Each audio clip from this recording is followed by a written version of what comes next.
ቺፒ ጭራ ዘይብሉ ተሪፉ ወጨጨ ሓደ ዑፍ ሃንደበት እቶም ኣዕዋፍ ፍር ኢሎም ረሓቑ ናበይ ደኣ ትጉዕዙ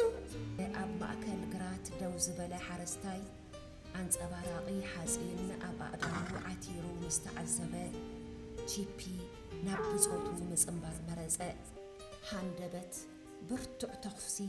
ንኹላቶም ኣዕዋፍ ፋሕ ብትን ኣእተወሎም መሬት ብደሮና ተዓብለኾት ኣጆኺ ህደኒ ናባና ይመጽእ ስለ ዘሎ ተጸሚም ከመዐናይ ከይሕዘኪ ምዕራፍ 9 ሓልዮት ቺፒ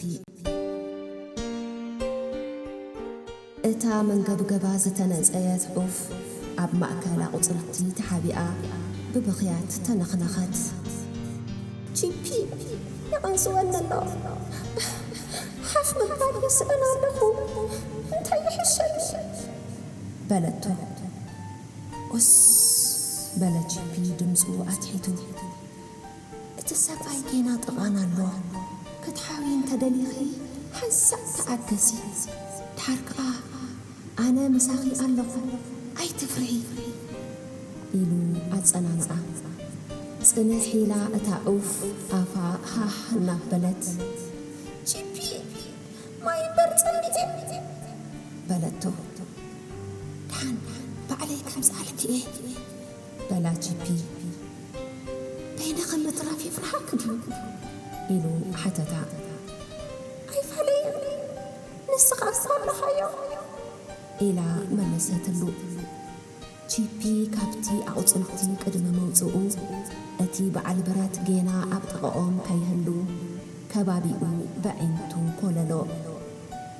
ሹም ኢሉ እናበረረ ድማ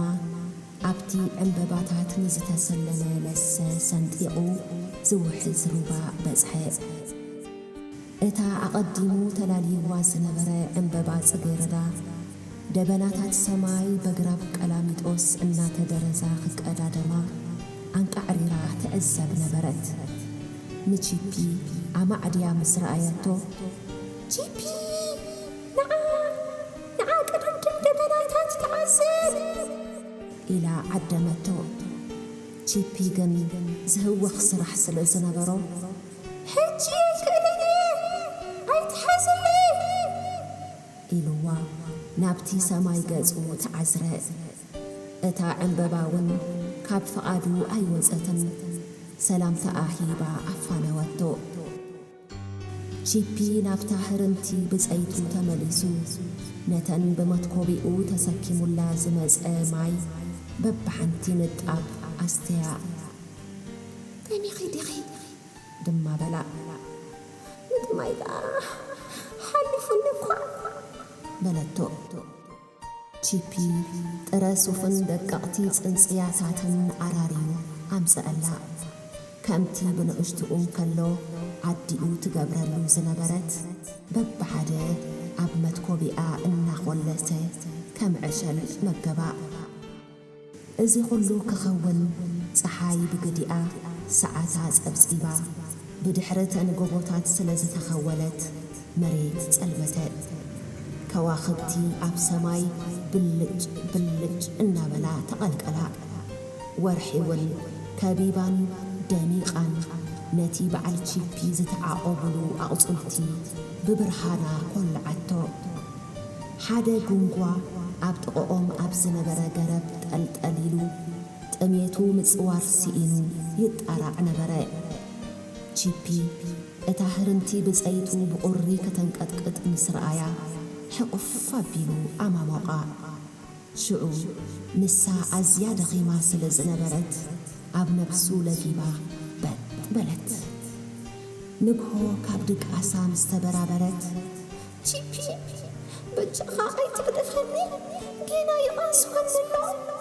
ካሓውየ ዝደሊ ሓውየ ከም ቀደመይ ክበርር የዝደሊ ኣብ ጥቓይ እንተሓሊኻ ኣይፈርሕኒ ክሓዊ ኸዓ እየ ኢላ ለመነቶ ቺፒ ንብፀይቱ ጥምት ታበላ እሞ